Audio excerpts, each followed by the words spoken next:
Donc on m'a demandé un challenge qui est d'arriver en un peu moins de 2 heures, parce qu'on va faire une petite pause quand même, à introduire ce que peut être la culture numérique. J'ai choisi comme première image de cette définition quelqu'un qui vient de changer de statut. Vous savez que Mario n'est plus plombier, que c'est toute votre jeunesse qui est en train de disparaître. Alors, pourquoi parler de Mario en culture numérique? Parce qu'en fait, la culture numérique, c'est à la fois une culture générale pour le XXIe siècle, nous allons le voir par la suite, mais c'est aussi de la pop culture ou de la pop philosophie. Il ne se passe pas un jour sans qu'en ouvrant un journal, en regardant une télévision, on ne s'aperçoive qu'il y a des questions numériques qui sont posées dans toutes les interventions. Ce matin, Le Temps, le grand journal de Genève, titrait à sa une « Comment l'agriculture suisse se met au numérique ». Vous voyez, tous les sujets aujourd'hui sont complètement confrontés à cette question du numérique. Et en même temps, pour nous, pour nos pratiques quotidiennes, le numérique, c'est plus proche de Mario, c'est plus proche des jeux, c'est plus proche de notre usage du téléphone, des médias sociaux, etc. Ce qui est une difficulté aussi pour parler de la culture numérique, c'est bien évidemment que vous êtes plongé dedans. Vous êtes plongé dedans et vous avez l'impression donc qu'il n'y a rien à apprendre, puisque vous êtes déjà plongé, vous savez très bien vous servir de Snapchat, peut-être même mieux que moi, parce que je n'aime pas Snapchat. Donc voilà, à quoi ça sert d'apprendre la culture numérique? Donc ça va être un peu l'objectif aujourd'hui, c'est de vous montrer qu'il faut qu'on arrive à comprendre que chaque activité numérique, vous en faites, j'en fais, et ce n'est pas forcément les mêmes. Et des tas de gens, vous avez vu, donc les agriculteurs suisses sont en train de s'y mettre, ils font des activités numériques, mais ce n'est pas forcément les mêmes.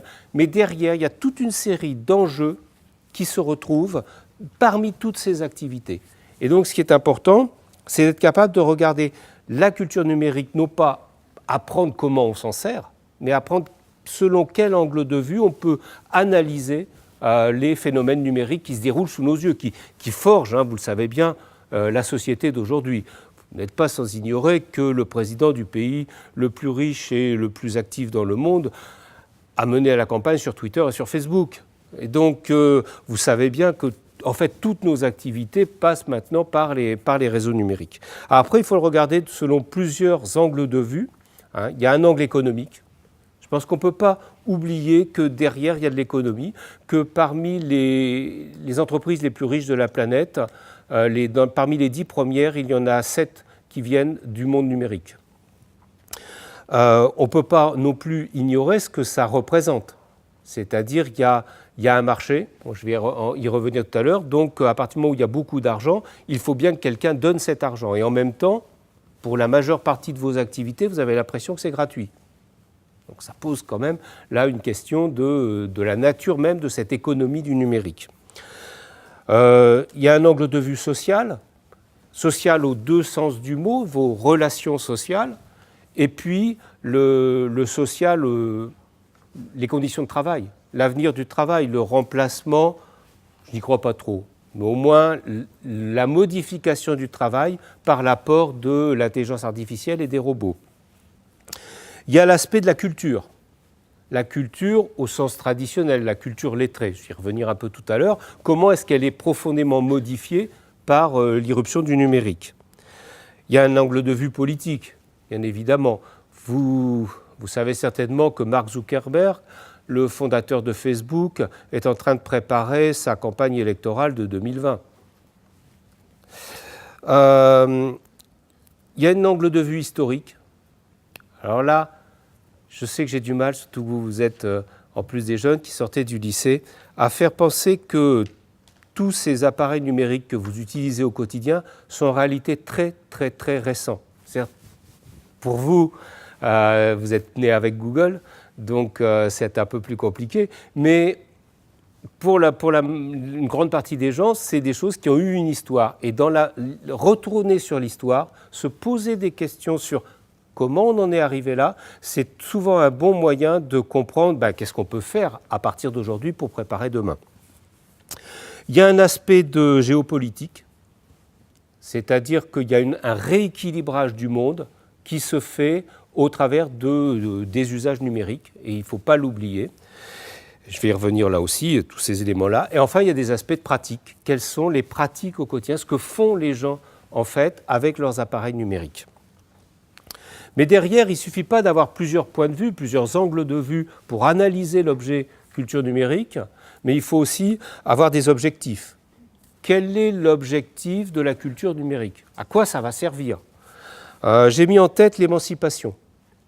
Comme toute culture, elle sert principalement à favoriser l'autonomie des gens, qu'ils deviennent autonomes en comprenant le monde dans lequel ils sont plongés. Alors, comprenant, moi j'ai écrit critique. Pourquoi la critique? La critique, ce n'est pas forcément dire du mal. La critique, c'est avoir un regard en recul.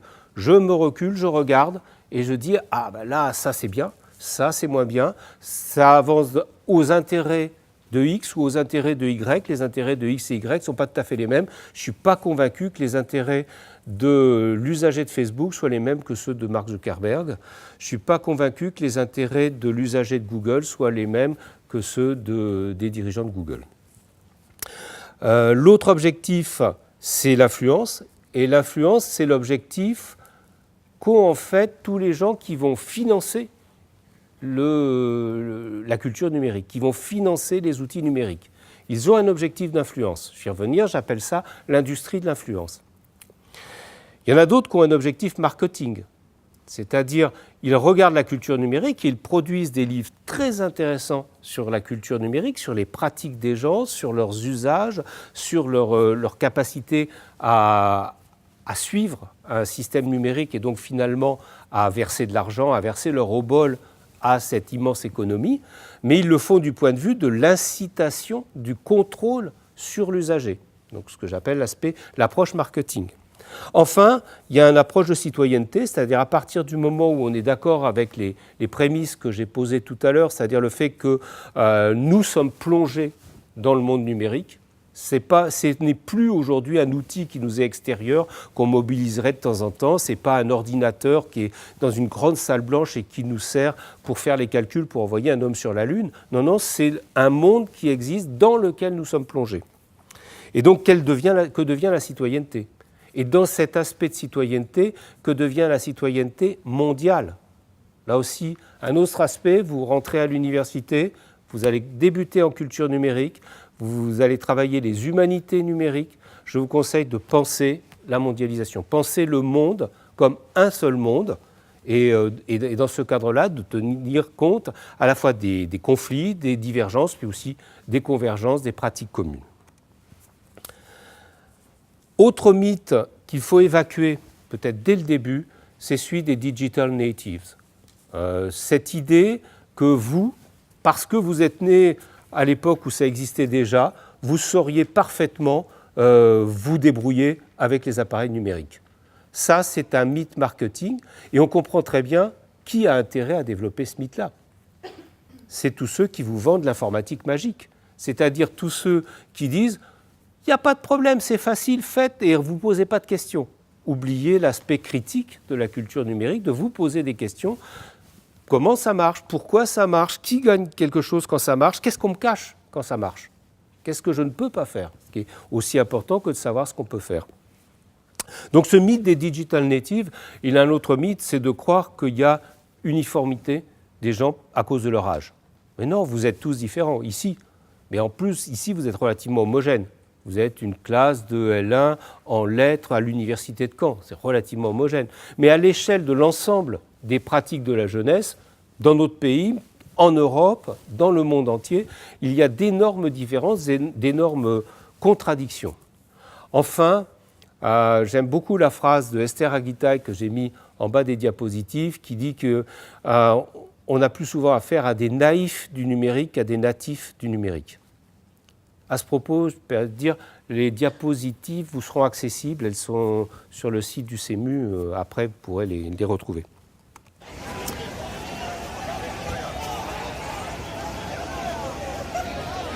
Alors, je voudrais vous faire deviner qu'est-ce qui se passe dans cette vidéo.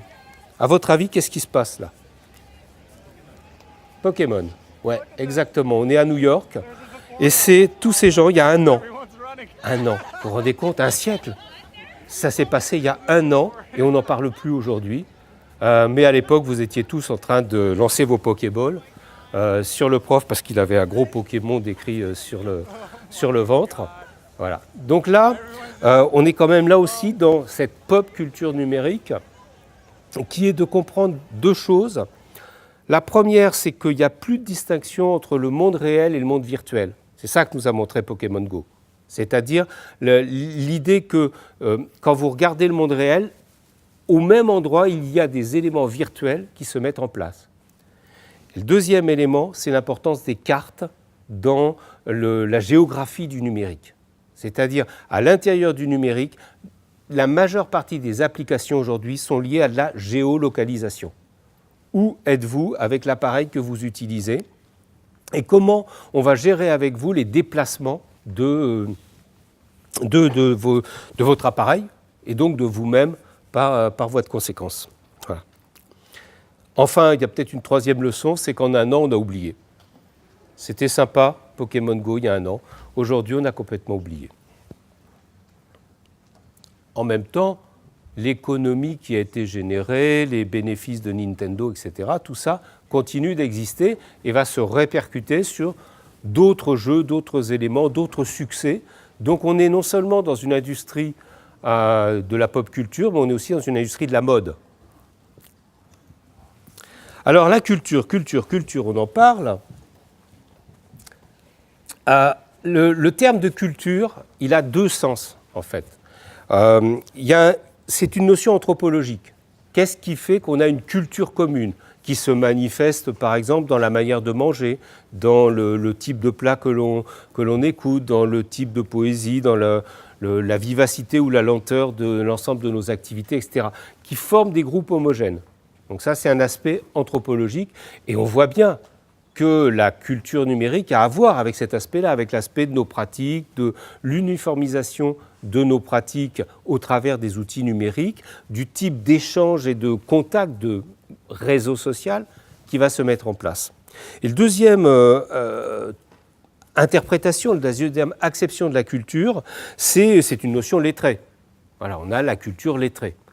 Mais on voit bien là aussi avec le numérique qu'on a à la fois l'ancienne culture lettrée qui devient numérisée, y compris la musique classique, la numérisation des livres, enfin toute cette activité qui fait que les radios qui deviennent des podcasts et ainsi de suite, donc la numérisation de l'ancienne activité de culture lettrée, mais aussi, et ça c'est tout aussi intéressant, peut-être même beaucoup plus, l'émergence d'une nouvelle culture lettrée, de nouveaux pratiques, de nouvelles manières d'échanger, de nouvelles vidéos, de nouveaux podcasts, justement, faits par des gens, les youtubeurs, les podcasteurs, enfin, vous voyez, toute une série de nouvelles cultures qu'on pourrait appeler aussi un développement de la culture participative, parce que la majeure partie de cette nouvelle culture qui émerge de l'Internet est d'emblée quelque chose de collectif, quelque chose qui se passe par le réseau et qui interagit entre le spectateur et l'émetteur de culture. Peut-être le grand basculement pour la culture lettrée, c'est qu'il n'y a plus quelqu'un qui est en haut de l'estrade et qui parle à un public, mais il y a une interaction permanente entre les émetteurs de culture, donc les gens qui font du son, de la musique, de la vidéo, du texte, etc., et les récepteurs de la culture, qui ne sont plus considérés comme des individus passifs. Donc ce qu'on appelle la culture participative. Dernier point dans mon introduction un peu générale, c'est peut-être une courbe qui me semble très importante à garder en tête pour l'ensemble des cours de culture numérique que vous allez avoir cette année. Alors, cette courbe-là, en abscisse, vous avez le rang. Ici, il y a le morceau de musique le plus écouté, puis un peu moins écouté, puis un peu moins écouté. Et puis là, il y a tous les morceaux de musique très peu écoutés.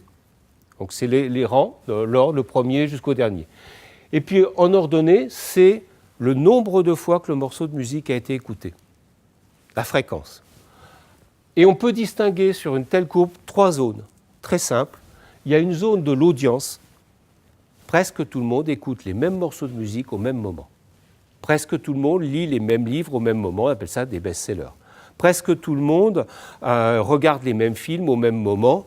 c'est les blockbusters, et ainsi de suite. Donc il y a une zone qui va concentrer en fait l'ensemble de l'activité culturelle.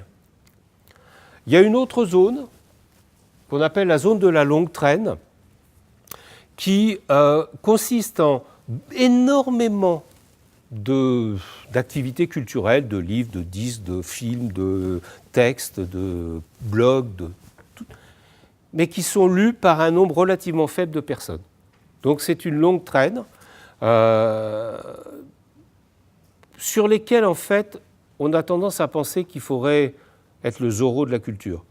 C'est-à-dire qu'il faudrait dire « Ah ouais, c'est scandaleux, il faut les monter, il faut qu'il y ait... » Non, plus vous allez faire monter les gens de la longue traîne, et plus la traîne va s'allonger, parce que d'autres personnes vont se mettre à écrire, à faire de la musique, à tout ça. Et il restera toujours... C'est indispensable pour la valeur de la culture qu'il y ait de la diversité culturelle, donc qu'il y ait cette longue traîne. C'est aussi indispensable pour la culture numérique, celle dont je vous dis qu'il y a une relation entre l'émetteur de culture et le récepteur, que les amateurs puissent se servir des appareils numériques. Qu'il y ait donc des blogs faits par des amateurs, qu'il y ait de la vidéo faite par des amateurs, qu'il y ait de la musique faite par des amateurs, qu'il y ait des photographies faites par les amateurs, et ainsi de suite. Donc, ils n'espèrent globalement pas être lus, avoir une économie, mais bien être présents et construire cette culture participative. Et puis entre les deux, il y a la zone de la diversité culturelle. Disons que comme il y a suffisamment de gens qui vont regarder, écouter, lire, on peut espérer qu'il y a une économie derrière et que donc ça va favoriser. Là, globalement, c'est les gens dont on entend parler mais qui ne sont pas dans le top 50. C'est les films qu'on va voir quand même, les films d'art et d'essai, des choses comme ça. C'est sur cette zone-là qu'il faut penser les politiques culturelles. Mais ce n'est pas la peine de les penser sur la zone de l'audience, ça c'est le marché se débrouille très bien. Et sur la zone de la longue traîne, non plus. Il faut trouver des modèles économiques pour cette longue traîne, mais c'est presque des modèles au cas par cas. Voilà. Et il faut toujours garder cette idée en tête. C'est qu'il y a, quand on parle d'une culture quelconque, en fait, on a tendance à se focaliser tous spontanément sur cette zone de l'audience où il y a énormément d'écoute, de très peu en réalité de production culturelle, ou bien à être sur la longue traîne. Mais la chose importante, c'est peut-être l'entre-deux. Voilà. Alors sur ces éléments d'introduction, alors je voudrais dire à quel point l'irruption du numérique a provoqué un séisme. C'est-à-dire globalement, toutes les activités ont été touchées par l'irruption du numérique. Les industries sont modifiées. On regardait tout à l'heure pour la photographie. Il y a des nouvelles industries, donc ce qu'on appelle les pure players, Google, Facebook, Amazon. Ce pas des petits rigolos, c'est des gens qui viennent sur le numérique et qui, à partir de ça, vont disrupter, c'est le terme à la mode, donc vont modifier en réalité ce que les industries qui étaient déjà en place, les modèles aussi d'usage qui étaient déjà en place. Il y a des rapports de force mondiaux qui sont modifiés. Là aussi, la montée en puissance de l'Asie dans le numérique est quelque chose d'absolument exceptionnel, j'y reviendrai tout à l'heure. Et puis, il y a des rapports de force politiques. Bon, je vous disais tout à l'heure quand même, si vous avez remarqué, dans les 10 dernières années, la plupart des gens qui ont été élus l'ont commencé par l'annoncer sur Twitter avant de l'annoncer à la télévision. C'est quand même un changement assez radical. Vacances, instant magique, souvenirs magnifiques, instamatiques. Oh! Chargeur super pratique, quelques secondes et clic, instamatiques. Des couleurs féeriques, au noir et blanc classique, instamatiques. Ah! 4 éclairs électriques, pour un seul flash cubique, instamatiques. Des photos fantastiques, un appareil unique, instamatiques. Clic, clac, clic, clac, clic, clac. Merci Kodak. Voilà, donc là, on est en 63. C'était la publicité de l'instamatique de Kodak. Kodak, il faut vous rendre compte que c'était la plus grande entreprise mondiale du XXe siècle. C'est celle qui toutes les familles avaient un Kodak chez eux pour prendre des photos de l'album de famille. C'était l'industrie qui servait à tout le monde, qui était l'industrie de la joie, celle du souvenir, celle de la manière dont on allait garder trace du passé. Maintenant, tout a changé. Et vous remarquerez que dans cette publicité pour l'iPhone, les premiers gestes sont de faire des selfies. C'est-à-dire de se prendre soi-même, dans toutes les circonstances, toutes les situations, avec une massivité de la production de photos, avec la création de collections aussi. Donc on peut gérer à ce moment-là plusieurs photos en collection. Et puis l'aspect d'immédiateté de la photographie. Là où auparavant il fallait développer un film, donc ce qui prenait beaucoup de temps, là aujourd'hui on la regarde presque immédiatement et on la pose sur Facebook à peu près aussi vite. Donc on est dans une situation où une industrie... Et Kodak n'existe plus. Un élément important, donc une industrie majeure qui vient de disparaître. En 10 ans, Kodak a disparu. Alors, cette industrie aime la rupture. Vous avez ici Steve Jobs. Je pense d'écouter le début de son intervention. Steve Jobs, c'est un homme de spectacle. This is a day I've been looking forward to for 2.5 years. C'est en anglais. Je ne saurais vous dire, vous êtes en L1. Apprenez l'anglais, vous ne pouvez pas faire Every once in a autrement. while, a revolutionary product comes along that changes everything. Bon, grosso modo, il And dit qu'il a eu la chance de faire des Apple has produits been- révolutionnaires qui ont changé Well, first of all, le monde one's tout le very temps. fortunate if you get to work on just one of these in your career. Apple's been very fortunate.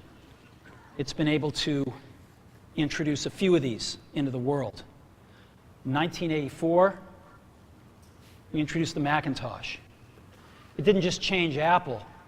Donc It les gens changed the sont whole contents quand computer ils font industry. un produit révolutionnaire. Mais Apple a eu la chance de le faire plusieurs fois, à commencer par, en 1984, le Macintosh, qui introduisait l'informatique individuelle réellement In accessible à tout le monde. 2001, we introduced the first iPod. Le iPod que vous avez And eu quand vous étiez It enfant. didn't just change the way we all listen to music. It changed the entire music industry. Well, today, we're introducing 3 revolutionary products of this class. The first one is a widescreen iPod with touch controls. Alors les gens qui applaudissent, c'est très intéressant, ce sont des journalistes. En principe, on n'applaudit pas quand on est journaliste, on est enquête. The second La puissance is a de la société du revolutionary spectacle chez Apple est d'avoir transformé les journalistes en confrères, en amis, en réseau de soutien à leur propre activité. And the third is a breakthrough internet communications device. So, 3 things. A widescreen iPod with touch controls, a revolutionary mobile phone, and a breakthrough internet communications device. An Le spectacle iPod, continue. a phone, and an internet communicator. An iPod, a phone. Are you getting it? These are not 3 separate devices. This is one device. And we are calling it iPhone. Donc voilà. J'interromps ici parce que la présentation continue, mais je trouve que c'est très important de mesurer cette proximité entre le spectacle de la technologie et l'avancée de la technologie.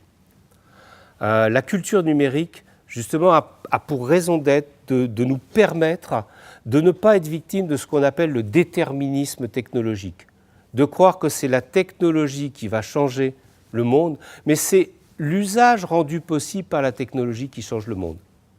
Et donc, à partir de ce moment-là, il y a la nécessité de décrire cet usage, de le faire vivre. Et ça, c'est de l'ordre du spectacle. Voilà. Et effectivement, Steve Jobs était, et derrière lui Apple, un grand, comment on dit, une vedette du spectacle. Voilà. Cette photo, maintenant, est pour introduire l'autre aspect dont je vous ai un peu parlé tout à l'heure, qui est celui de la mondialisation. Nous sommes là sur un marché au nord du Vietnam. Les gens sont des Hmong, des couleurs, en habits traditionnels, mais ils ont tous un téléphone mobile à la main. Le Wi-Fi est partout et ils peuvent communiquer en permanence. Donc là, bien se rendre compte que ce n'est plus l'apanage des pays riches d'être dotés d'outils de communication. Ce n'est pas forcément les mêmes outils de communication, donc avec des règles adaptées à chaque niveau de vie. Mais maintenant, aujourd'hui, c'est devenu un outil. Et on a longtemps pensé que les pays asiatiques étaient l'usine à bas coût sur laquelle on faisait fabriquer les appareils qui étaient designés, qui étaient conçus dans les pays du Nord. C'est fini. C'est fini aujourd'hui. Les plus avancés sur les usages sont à trouver en Chine. En Chine, plus de 50% des gens payent avec leur téléphone mobile, avec deux entreprises qui s'appellent Alibaba, avec son Alipay, et Tencent, WeChat. Donc, je voudrais vous mettre en garde sur la vision occidentalo-centrée de l'Internet et des nouvelles technologies. C'est un mythe qui a été développé en particulier par un grand discours très connu de Al Gore en 1994 à Buenos Aires, où il disait que les autoroutes de l'information avaient comme modèle et comme cœur les États-Unis, ce qui s'y était fait aux États-Unis. C'est fini et radicalement fini. Pourtant, les journalistes continuent à parler des GAFA. Google, Amazon, Facebook, Apple. C'est vrai, c'est quatre grands costauds. On pourrait rajouter Twitter, Microsoft, mais surtout, ils sont à peine plus costauds aujourd'hui que les géants asiatiques qui émergent, notamment Alibaba, qui fait du commerce électronique, mais qui fait aussi donc, du paiement, qui fait de la messagerie. Tiens, la messagerie. En Chine, l'outil principal, c'est la messagerie. Et c'est à l'intérieur de la messagerie qu'on va faire des achats, qu'on va payer, qu'on va s'échanger de l'argent, etc. etc. En Europe, c'est le navigateur. On va regarder sur son navigateur, même si c'est celui de son téléphone mobile, pour trouver les sites qui vont nous permettre d'acheter, d'échanger, les réseaux sociaux, etc. Donc là, c'est une première divergence très importante. Donc Alibaba, très fort. Tencent, avec WeChat, qui est le système de blog, qui doit être le plus gros système de blog de la planète. Donc, voilà. Et puis Baidu, qui fait de la recherche documentaire, qui fait des voitures autonomes, intelligentes. Baidu, qui est en fait l'équivalent chinois de Google. Et donc, il faut qu'on arrête de penser occidentalo-centré. Il faut regarder le développement de l'Internet à l'échelle du monde et peut-être certainement demain le développement de nouvelles formes de l'Internet qui émergeront en Afrique.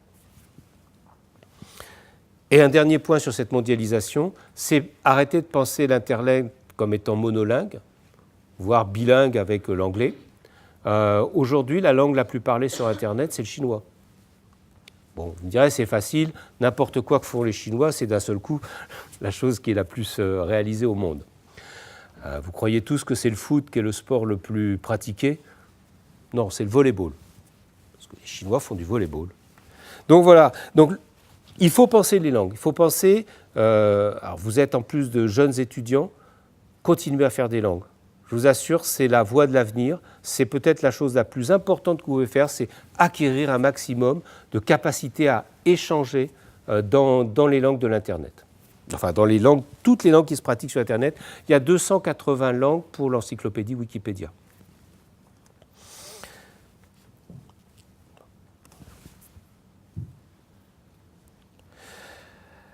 Dernier aspect, nous sommes en train d'entrer dans une société des calculs. Si c'est un changement assez radical, la majeure partie des activités sont calculées. Pas comme quelqu'un qui t'a calculé, non, non. Quelqu'un qui fait des calculs sur l'ensemble de ton activité. Il y a un excellent petit livre de Dominique Cardon qui s'appelle « À quoi rêvent les algorithmes ?», qui essaye de montrer ce basculement très important de qu'est-ce qu'on peut calculer en fait sur une personne. Là aussi, on dit qu'on fait des algorithmes qui calculent, mais qu'est-ce qu'on calcule? Et on ne calcule pas toujours la même chose. On peut calculer la popularité. Combien de personnes ont liké votre post sur Facebook? Combien de personnes sont venues voir tel et tel site? Voilà. Ça a une conséquence. C'est que si la popularité est importante, on va faire des clickbait. Clickbait, c'est des pages entières qui ne disent pas grand-chose, mais qui ont un titre qui donne envie d'aller cliquer dessus. C'est tout ce que fait BuzzFeed, Combini et tout ça. Et là aussi, prendre du recul face à ce type de site, c'est comprendre qu'en fait, ce sont des attrape-mouches. C'est du miel pour nous coincer à l'intérieur de leur bulle. Mais ça n'est pas un système d'information, ni un système d'échange, ni un système de partage. Par contre, c'est une certaine logique économique qui a des effets importants, on y reviendra tout à l'heure, en termes politiques. La deuxième chose qu'on peut calculer, c'est l'autorité. Auteur et autorité, vous remarquez que c'est la même racine. Hein. Donc, qu'est-ce qui fait qu'une œuvre peut avoir de l'autorité même si elle a moins de popularité?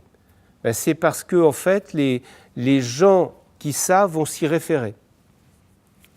Un des éléments de classement, parce qu'il y en a plusieurs, des éléments de classement des résultats par Google, c'est de faire monter en tête les articles, les pages, les vidéos dont d'autres personnes qui ont pris le soin, pas n'importe qui est venu voir, pas seulement des spectateurs, mais des gens qui ont pris le soin de faire eux-mêmes une page de blog, une page de Facebook, etc., auront pointé vers ces documents-là.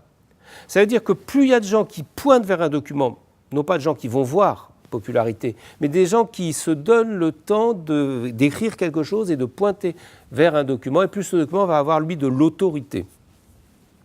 Il y a la réputation. La réputation, je suis sûr qu'on vous en a parlé au lycée. On vous a dit que si vous mettez une photo de vous en train de faire la fête, vous ne trouverez jamais de travail. Ce à quoi d'autres répondent en disant « Moi, je suis employeur, je regarde votre Facebook, mais vous ne faites jamais la fête, moi je ne veux pas de vous. » On ne sait pas, la notion même de réputation change avec le temps. Voilà. Moi, quand j'étais jeune, on disait que les jeunes filles qui avaient des mini-jupes avaient une mauvaise réputation et que les garçons qui avaient des cheveux longs comme moi, ils avaient une mauvaise réputation. La preuve, on a toujours continué et puis on s'est arrangé. Donc il y a cet aspect de quel est le type de réputation qu'on peut avoir à l'intérieur d'un réseau numérique. Et derrière cette réputation, on ne l'a pas, on se la fabrique. Donc comment vous allez jouer dans ce spectacle qui est le monde numérique pour obtenir votre réputation. Et pas seulement la subir, l'obtenir. Parce que malheureusement, il y a les cas où on subit sa mauvaise réputation. C'est ce qu'on appelle le harcèlement ou le cyberharcèlement. D'accord ? Donc il faut éviter de se retrouver en situation de subir sa réputation, mais de la créer soi-même. Et ça implique des fois d'aller fouiller un peu sur comment c'est calculé, cette réputation. Qu'est-ce qui fait qu'on vous propose dans la liste des amis que vous pourriez peut-être avoir sur Facebook ou sur Twitter. On vous propose. Si on vous propose, c'est bien que vous avez défini un certain espace qui peut matcher. Pire encore, les sites de rencontres. Donc, pourquoi on vous propose? Qu'est-ce qui fait que ça a des chances de matcher? Quel est l'algorithme et comment fonctionne-t-il? C'est devenu une question indispensable pour être autonome dans la société numérique. Enfin, le dernier aspect de la société des calculs, c'est de prédire en fonction des traces. Ce que vous avez fait m'incite à penser que vous allez faire telle chose demain. C'est ce qu'on appelle les mégadonnées, big data. Alors le terme officiel français c'est mégadonnées, moi je le trouve très beau, mais visiblement c'est big data qui a gagné sur le marché. Voilà. Marché de la langue, c'est comme le reste. Alors c'est quoi les big data? Je trouve que l'exemple qui est là est très bien. C'est vous avez quelqu'un qui fait du vélo et qui donc achète des pizzas et puis des salades. Et il y a quelqu'un qui fait de la course à pied à côté. Et lui, il achète des pizzas, des salades, mais aussi une certaine boisson soft drink. Et donc d'un seul coup, on s'aperçoit que celui qui fait du vélo ne l'a pas dans son panier, alors on va lui recommander. On a un algorithme de recommandation. Voilà comment marche la plupart des choses issues des mégadonnées. On regarde une catégorie de gens, on essaye de définir quels sont les critères qui les définissent. On dit, si ces deux catégories de gens sont proches, alors ce qui est acheté par la catégorie ici a des chances d'intéresser, donc on va le recommander à d'autres. Donc on a là une espèce d'homogénéisation des gens à partir de pratiques individuelles. Les tenants des mégadonnées oublient qu'en fait, il y a des phénomènes de groupe. Parce qu'on ne sait pas calculer, on ne sait pas organiser le calcul des phénomènes de groupe. Alors, les phénomènes de groupe, ça peut être les associations, les partis, les syndicats, les groupes de théâtre, tous les phénomènes de groupe, les groupes scolaires. Prof, on l'aime ou on ne l'aime pas, et souvent, ce n'est pas une question individuelle, c'est quelque chose qui se crée à l'intérieur du groupe des élèves et des étudiants. Voilà. Donc, on a un problème philosophique, épistémologique important, c'est qu'on a tout un système de calcul qui a comme objectif de nous recommander, donc de nous influencer, alors même qu'il est basé sur des comportements individuels, mais la réalité des humains, c'est que c'est des individus sociaux. Donc on a là toute une contradiction qui n'est pas résolue en termes de la pensée du système. Voilà. Sauf pour ceux qui croient, selon le mot de Margaret Thatcher, « There's no such thing as a society ». Société, ça n'existe pas, c'est des individus qui se coordonnent et qui voient chacun leur intérêt personnel. Il y a effectivement une large partie des gens qui pensent ça. Je suis désolé, mais je ne suis pas cette logique-là. Alors, juste pour terminer sur cet aspect des calculs, je crois que vous allez avoir ça en humanité numérique en tout cas, c'est le besoin d'avoir une culture statistique. C'est quoi tous ces chiffres qu'on nous balance? Ces pourcentages sans nous dire le pourcentage de quoi? Pourcentage sur combien de personnes, pourcentage sur quelle utilisation, etc. C'est quoi tous ces graphiques qu'on nous montre pour nous en mettre plein la vue, alors qu'en réalité, ils ne démontrent pas grand-chose parce qu'il manque la marge d'erreur. Vous voyez, il y a toute une culture statistique qu'il est absolument nécessaire d'acquérir pour garder ce regard critique qui nous permet d'être autonome dans la société. Juste un exemple, Google Fashion Trend. Comment, à partir de l'analyse par des data scientists des requêtes qui sont faites sur Google, on a pu s'apercevoir que ça allait être vraiment trendy en 2015, les robes de tulle. Si vous vous rappelez, en 2015, vous avez porté certainement des robes comme ça, il y en avait plein. Particulièrement aux États-Unis. Et on voit sur les cartes, là, en 2013, très peu en rouge, très peu de gens qui posent des requêtes là-dessus, jusqu'à ce que ça devienne en 2015 absolument une requête standard. Où est-ce que je peux acheter mes robes de tulle? Celui qui, à partir de avril ou mai 2014, a compris qu'il y avait un développement de ça, va être prêt en décembre ou en janvier 2015. Donc, il va fabriquer la mode que les gens vont attendre. Les traces permettent de prédire le futur. Donc, on a cette logique-là. Vous avez peut-être entendu récemment, parce que tout ce que je vous raconte, il y a des trucs d'actualité, mais d'actualité dans les 15 derniers jours, qui se réfèrent à ça. Vous avez vu qu'on dit que Disney va choisir les histoires qu'il va mettre en film avec une intelligence artificielle. Intelligence artificielle, ça veut dire un système de calcul qui va essayer à partir d'indices de dire ça va marcher. Voilà. Petite pause, respirez. Ça va, je ne vais pas trop vite. J'essaye de balayer, donc je suis forcé d'aller un peu plus vite. Vous avez des conférences comme ça toutes les semaines, donc ça va vous permettre de revenir sur chacun des thèmes que j'aborde avec des fois un angle différent, etc. Là, je voudrais vous parler de la confiance. Le monde numérique est un monde auquel il faut absolument faire confiance. On n'a pas le choix. Et ça, c'est grave. Parce que la confiance, ça se donne. Et là, on s'impose d'avoir confiance. Tous les matins, mon ordinateur me dit « Ah, il y a des mises à jour. » Oui, est-ce que j'ai le choix de ne pas les faire?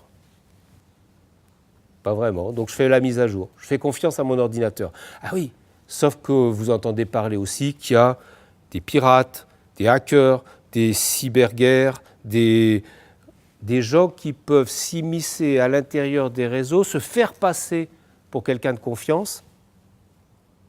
C'est ce qu'on appelle le phishing, le hameçonnage. Vous recevez sans arrêt des mails en disant « Votre carte bleue est bloquée, il faut pour la débloquer que vous vous connectiez, que vous donniez votre mot de passe, votre code, etc. » Voilà. Donc c'est un véritable problème d'avoir une société basée sur la confiance, dont la réalité est que des gens peuvent détourner cette confiance. On y reviendra tout à l'heure sur la question des fausses nouvelles, des fake news, etc.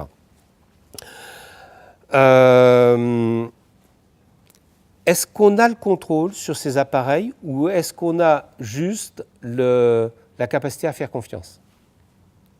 Est-ce que les gens ont pu aller vérifier, est-ce que d'autres gens, pas forcément vus, ont pu aller vérifier que la nouvelle version du logiciel va réellement nous apporter des améliorations, qu'elle ne comporte pas des bugs ou des trous de sécurité plus importants que l'ancienne version?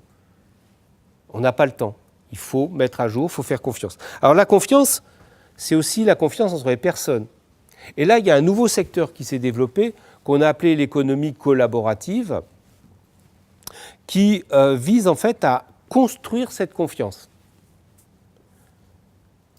Vous utilisez Blablacar régulièrement, j'imagine. Bon, il y a confiance. Il y a la confiance de celui qui va être passager envers celui qui va conduire la voiture, puis il y a la confiance de celui qui conduit la voiture envers le fait que le passager, il ne va pas l'agresser, il va le payer à la fin, etc. La plateforme elle-même sert là pour construire la confiance. Quand je prête Drivey, je prête ma voiture, en fait, c'est la plateforme qui l'assure. Et donc, elle prend un pourcentage. Au passage, elle construit une économie pour mettre en place de la confiance. Ce qui explique, par exemple, que la Maïf, un assureur, a décidé de s'engager avec l'économie collaborative pour dire, voilà, c'est assurer ces histoires-là. Il y a de la confiance qui se construit. Oui, c'est la bonne idée de l'économie collaborative. Puis après, vous voyez bien que ça peut créer Airbnb qui provoque une augmentation des loyers insupportable puisque c'est plus intéressant de louer à la semaine que de louer à l'année. Donc les propriétaires vont se retourner vers des locations à la semaine qui vont expulser les gens des centres-villes. C'est Uber dont on voit bien que à la fois la confiance est assez limitée. Les agressions de passagers Uber par les chauffeurs Uber sont non négligeables. Le suivi des trajets, parfois nominatifs, est non négligeable. Uber s'est vanté d'être capable de savoir pour quelques célébrités où est-ce qu'elles avaient passé la nuit. Vous voyez, donc il y a tout un échange où la confiance peut être trahie à partir du moment où la plateforme qui construit la confiance pense d'abord à construire le portefeuille de ses actionnaires. Voilà. Le commerce, c'est de la confiance. C'est la base de la confiance. La base du commerce, c'est la confiance. C'est-à-dire il faut que je fasse confiance que l'objet qu'on me vend rend bien le service auquel je peux prétendre, qu'il est vendu à un prix qui correspond à la moyenne des prix du marché, que je vais bien être relivré quand je fais une commande électronique, etc. Donc, le commerce, c'est la construction de la confiance. Or, aujourd'hui, on voit en fait se mettre en place toute une série de places de marché de commerce. Un marchand comme Amazon n'est pas seulement là pour vous vendre des livres, mais il organise une place de marché dans laquelle chacun peut revendre ses livres d'occasion. La plupart des systèmes de commerce électronique font ça.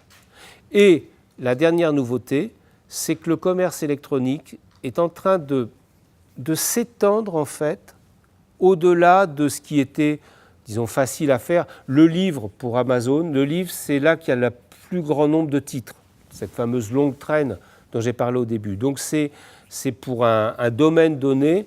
En France, il y a 300 à 400 000 livres disponibles et il y a 25 000 médicaments. Vous voyez, on est facteur 10. Hein. Donc, c'est non négligeable. Donc, les livres, c'était pratique parce que sur Amazon, on pouvait avoir, puisque c'est électronique, les 300 000 livres de décrits et on pouvait l'acheter même s'il s'en vendait très peu. Aujourd'hui, basé sur cette position de force, Amazon est en train de s'étendre. Il vient de racheter Whole Foods, qui est un supermarché bio et aux États-Unis. Donc c'est l'équivalent de Bio C'est Bon en France. Enfin, gros supermarché pour livrer des légumes, commander des légumes et faire des livraisons rapides. En face, Google vient de faire un accord avec Walmart. Walmart, c'est, disons, Carrefour puissance 2. C'est plus gros que Carrefour à l'échelle du monde, quoi. Voilà. Donc, la fusion entre des entreprises qui font du commerce physique et puis des entreprises qui font des plateformes qui organisent la vente et la confiance en ligne et sont en train de fusionner. Et donc là, vous voyez à nouveau que l'ensemble de nos activités, commerce, ça fait partie des choses qu'on fait quand même régulièrement, va devenir complètement imprégné de culture numérique. Alors ça ne serait pas très grave s'il s'agissait de services, c'est-à-dire si les plateformes numériques étaient là pour nous rendre des services. Or, ce qui se passe, c'est qu'ils se servent des services qu'ils rendent pour faire la fameuse recommandation de la boisson gazéifiée que vous avez vue tout à l'heure entre les deux sportifs. Donc, faire de la recommandation, c'est vouloir influencer les gens. Et ce qui se passe avec le numérique, c'est qu'on construit une industrie de l'influence. Le terme industrie ici est très important. L'influence, c'est normal. Vous êtes tous là pour influencer votre voisin ou votre voisine. C'est-à-dire, pour être amoureux, il faut influencer l'autre. Hein, pour l'ensemble de nos activités, pour être prof, il faut influencer les élèves. Voilà, ça fait partie. L'influence, c'est humain. C'est indispensable à la cohésion des groupes humains. On cherche à s'influencer réciproquement. Industrie, c'est autre chose. C'est qu'on va remplacer cette influence qui est propre aux humains et donc qui dépend de leur personnalité, de leur volonté, de leurs désirs, de choses qui sont propres à chaque individu isolément, par les calculs, par la volonté de pointer à quel endroit cette personne, je peux essayer de lui faire acheter quelque chose que pour l'instant, elle ne sait même pas qu'elle veut acheter. Quelle est la manière dont je vais pouvoir avoir sur elle un poids et un pouvoir? Qu'est-ce que je vais faire en sorte qu'elle revienne demain réutiliser le même site en permanence? C'est ça l'industrie. Et ça, c'est tout le système de calcul des traces, d'où l'importance de la question de la vie privée, du fait que derrière, on est tout le temps suivi. Le président de TF1 y livrait sa conception du métier. Voici l'extrait de la polémique. À la base, le métier de TF1, c'est d'aider Coca-Cola par exemple à vendre son produit. Or, pour qu'un message publicitaire soit perçu, il faut que le cerveau du téléspectateur soit disponible. Nos émissions ont pour vocation de le rendre disponible, c'est-à-dire de le divertir, de le détendre, pour le préparer entre deux messages. Ce que nous vendons à Coca-Cola, c'est du temps de cerveau humain disponible. Maladroit, diront certains. Non, Patrick Lelay a bien relu et validé cet entretien avant la parution du livre. C'est rare qu'un patron de médias affirme aussi clairement qu'il est un des relais de l'industrie de l'influence. Que son métier, c'est de faire en sorte que son spectateur, mais c'est ce qui est vrai pour TF1 est vrai pour tous les médias, y compris les blogs, y compris Facebook, tous les médias sont concernés par cette logique-là, qui est, c'est un tiers qui paye. Donc il va falloir qu'il vous donne, vous ne payez pas, ça c'est intéressant, vous ne payez pas, par contre il y a bien quelqu'un qui paye, et c'est un tiers, et donc c'est lui le vrai client. Et vous savez que dans toute économie, ce qu'il faut, c'est satisfaire le client, pas satisfaire le tiers qui ne paye pas, satisfaire le client. Donc lui proposer des gens, du temps de cerveau disponible, pas du temps idiot, parce que la phrase est rapide. Mais TF1 fait un très bon travail pour arriver à avoir ce temps de cerveau disponible pour un certain type d'annonceurs. Les annonceurs de TF1 ne sont pas tout à fait les mêmes que ceux du Monde. Je ne sais pas pourquoi. C'est parce que le cerveau rendu disponible n'est pas tout à fait le même non plus. Donc, pour avoir ce temps de cerveau disponible, il faut aussi que la média produise des choses de qualité, ou du moins de la qualité adaptée au type de lectorat, d'auditeurs, etc., qu'il vise. Donc, c'est un vrai travail. Et nous tous, ce qui nous intéresse, c'est la qualité. On oublie que cette qualité est faite en sorte pour que nous soyons là au moment de la pub. Voilà. Et c'est ça qu'il faut absolument garder comme regard critique, parce que ce qui change avec le numérique, c'est que les programmes de médias sont diffusés. Ça vous plaît pas, vous zappez, vous allez sur la 5 ou sur TF1, c'est pas les mêmes. Donc voilà. Sur Internet, c'est vous comme personne unique. Or, cette idée que, on va pouvoir vous influencer, on va pouvoir créer de nouveaux modes de vie, c'est la raison d'être de ce qu'on appelle les public relations. Là, vous avez Edouard Bernays, qui est un des fondateurs de la notion de public relations. Et qu'est-ce qu'il a fait? Il a inventé un truc qui s'appelle les torches de la liberté. Alors ça, c'est vraiment quelque chose d'extraordinaire. On est là en 1920, je ne sais plus, 24, 25, j'ai oublié la date.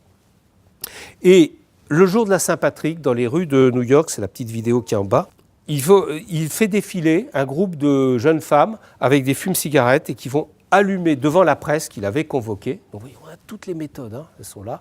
Il avait convoqué la presse, un groupe de femmes mannequins ou célébrités qui vont allumer une cigarette en disant « La cigarette, c'est la liberté ». À l'époque, les femmes ne fument pas. D'un seul coup, du jour au lendemain, avec tout le buzz que ça a fait, le marché potentiel des cigarettiers a doublé. Au nom de la liberté. Si vous regardez aujourd'hui les magasins qui vous vendent là, des cigarettes électroniques, c'est liberté, liberté clope. Enfin, c'est toujours ce même message que la consommation nouvelle va être de l'ordre de la liberté, en oubliant de dire que c'est au service.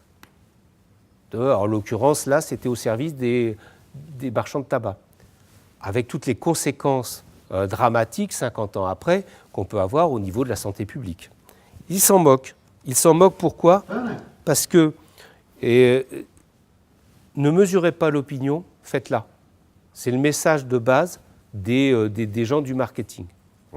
Faire l'opinion, c'est être capable de façonner en fait la pensée des individus. Et donc, même des choses aussi régressives que d'utiliser des cigarettes au quotidien va devenir non plus quelque chose qu'on fait parce que machinalement, parce qu'on est accro, c'est une liberté, c'est les torches de la liberté. Et les effets secondaires sur la société sont complètement négligés par les gens qui pratiquent l'influence. Qu'est-ce qui se passe avec Internet? J'aime beaucoup cette citation, comment il s'appelle? Edwin Hartz, c'était le responsable de la publicité chez Procter & Gamble. Procter & Gamble, c'est le plus gros groupe de chimie, c'est les lessives, c'est les choses comme ça. Enfin, c'est aussi les couches Pampers. Enfin, vous imaginez, c'est un truc énorme de toute la chimie qui s'adresse aux individus qu'on trouve dans les supermarchés. Et il dit, ben voilà, avec Internet, on est en 93, c'est visionnaire ce qu'il fait. Avec Internet, les gens resteront devant le poste au moment de la coupure publicitaire parce que la publicité, ça restera à eux précisément. Si vous venez d'avoir un enfant, et ça on le saura parce que ça laisse des traces, alors on va vous proposer les couches Pampers, bien évidemment, au moment de la publicité. Donc cette idée que l'individu va devenir soumis à une pression permanente, mais qu'il va aimer ça. Deuxième aspect important, il va aimer ça. Il va aimer qu'on lui parle de choses qui lui plaisent à lui. C'est le mot qu'utilisent aujourd'hui les grands opérateurs du système numérique, c'est « je vais améliorer l'expérience utilisateur ». Je vais vous donner la publicité que vous aimez. Voilà. Donc ça nous a donné ensuite la première publicité Internet en 1994. C'était marqué « Cliquez ici ». Voilà. Je vais m'arrêter là pour faire une petite pause, parce que je sens qu'il y a des yeux qui se ferment, c'est le moment. On fait 5 minutes de pause et 5 minutes pour rentrer.